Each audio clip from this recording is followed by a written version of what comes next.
घाटकोपरमधील एका हाऊसिंग सोसायटीतून सुरू झालेला पांढरा पट्टीचा वाद अखेर संपुष्टात आलाय। यूट्यूबर प्रसाद वेदपाठक यांनी हा मुद्दा सोशल मीडियावर उचलून धरल्यानंतर तो राज्यभर चर्चेचा विषय ठरला होता।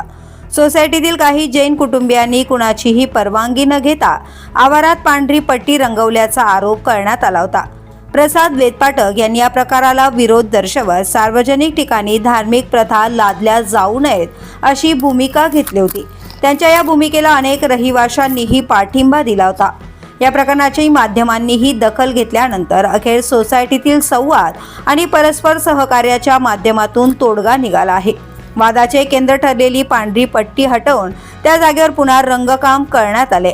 याबाबत माहिती देताना प्रसाद वेदपाठक यांनी सोशल मीडियावर फोटो शेअर करत वाद मिटल्याचं जाहीर केलंय। तसेच माध्यमांचे आभार मानत आता हा विषय संपला असून सोसायटीतील रहिवाशांचे दैनंदिन जीवन पूर्ववत होऊ द्यावे असे आवाहनही त्यांनी केले। आठवडाभर चर्चेत राहिलेल्या या वादाचा शेवट अखेर सामंजस्याच्या मार्गाने झालाय।